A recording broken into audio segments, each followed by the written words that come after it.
Hello ladies and gentlemen, welcome to Hello Day. We're going to start this week out, not really in Elite, but around Elite.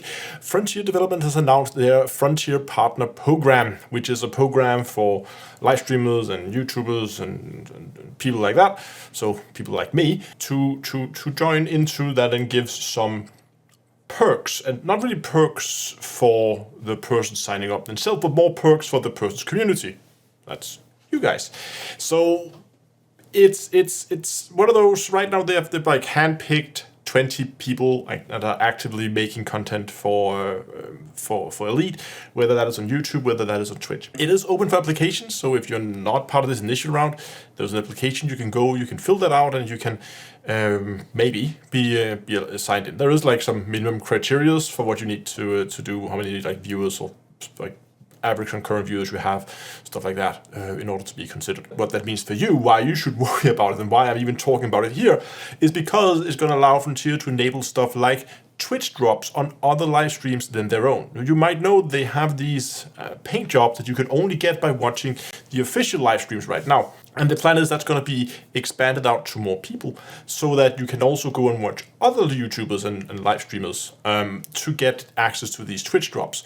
And I think this is nice because one of the problems is that the Frontier live streams are often not in US time zones. So there's often doing the work hours in US, and that can be difficult for people. I mean, you can sign in their work if you have a job that allows that. It's still nice that you're now going to have a more like spread out availability in terms of Twitch drops. You can go and you can sign up. It should be a little bit easier to reach those goals, and maybe it's also going to allow Frontier to put in higher tier goals. That's going to mean you're going to need more watch time on streams than otherwise. I don't know what the plan is, but I think that's a nice thing, allowing more people to get access to these Twitch drops. Also, it's hopefully going to mean an increase in the number of like giveaways that I can do for Frontier. I've been doing these in the past. Did one for the Halloween event where I gave away a number of cosmetic packs for different special event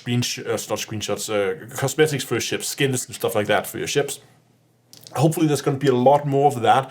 So there's going to be a lot more like stuff for you guys to get, which is why I of course have accepted Frontier's invite and signed up for the partner program, because as I see it, it's a huge win for you guys watching, and therefore also a huge win for me. So for me, it seems like a win-win situation for everybody. So hopefully in the not too distant future, you'll begin to see both the Twitch jobs be enabled on my Twitch stream, but also some more giveaways with cosmetics and those kinds of things. I should say it's not enabled yet, but it's work in progress, but hopefully soon. Moving over to Star Citizen, 3.18 is getting ever closer. They shared some information regarding the cargo refractor. One of the things that's from my way of playing Star Citizen, at least, going to have the biggest impact is the manual loading of ships. So as it is right now, when you go into a kiosk and you go and buy a commodity, just like that, it spawns in your ship.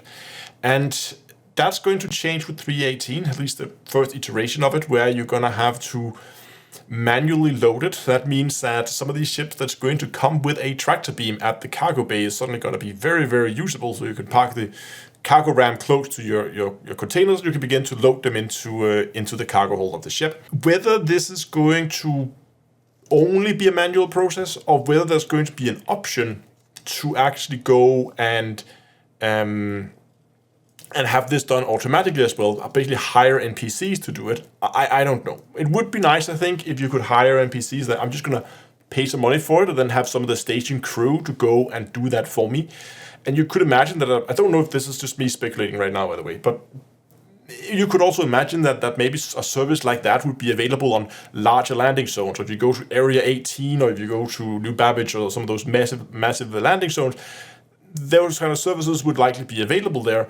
However, if you were to land on like a small mining outpost out on some moon in the middle of wherever, then maybe they didn't have the personnel just standing around to load your ship when needed, and you would have to do it yourself. This means that something like the handheld tractor beam is going to be pretty much a must-have tool, it seems, for pretty much all proficiencies in Star Citizen outside of space-based PvE combat. I don't think you need a tractor beam for that. Other than that, pretty much every activity, you're going to need a tractor beam. looting stuff on the surface, you're going to need a tractor beam. You're going to loot stuff from other spaceships. I mean, if you're out pirating, that's one of the things they're changing too. As it is right now, when you blow up a ship that has cargo inside it, if you blow up another player's ship full of cargo, all that cargo is spawned in 1/8 ACU boxes. It's also going to change. They're going to swap that over to 1 ACU boxes, because those are the boxes that's already going to be rendered inside the ship's hull, and it's also therefore loaded in when you load in the ship model. And that means there's going to be a lot less server strain at the moment of explosion, so that all those cargo boxes that was previously stored inside the ship is not just going to all of a sudden like have to be split into 8, and then there will be like thousands and thousands of boxes for some of the bigger ships, which could easily crash a client. I think if you all of a sudden spawn like a few thousand small boxes, that's all gonna fall, and physics and collisions and frame rates, you forget about it. So seeing them go with larger boxes, I think makes a lot of sense, especially because those are also the boxes, as I said, that are already inside the cargo hold, so it makes a lot more sense. Those are the ones that spawn. What they're doing right now is they're tweaking how big a percentage of these boxes is going to be destroyed, and how big a percentage of these boxes is going to just outright spawn. And again, this is a server load thing. I think right now they're working at around 10% of the boxes that's going to spawn.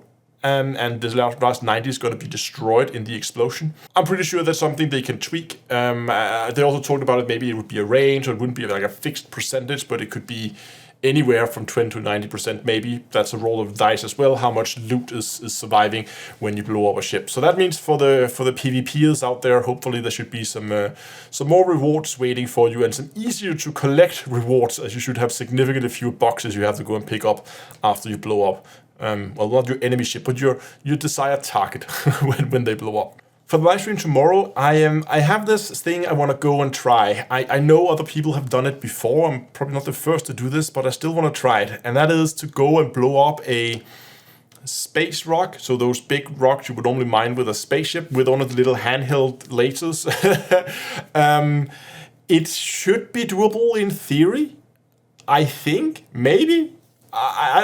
We're gonna have to go and try. I have a plan for how we can do it. Don't know if it's going to work, but I'm gonna give it a go, and then we'll take it from there. So I'll likely take a ship with a bit of cargo, head out into the halo somewhere, find a rock, and then go and try to see if we can blow up an asteroid with a handheld laser. We'll see if I survive the trip, but I don't know. It should be a lot of fun, if nothing else. There should be some explosions and me dying a lot. So if you want to see that, then at least you can go and watch that. But it is going to be live streamed here on YouTube as well as on Twitch, and it is going to be at 8 o'clock GMT. Remember that daylight saving has changed, so that means it's now 8 o'clock GMT and not 7 o'clock GMT as you might have been used to. But I hope I'll see you. Thanks for watching. Also next time, I'll see you guys in space.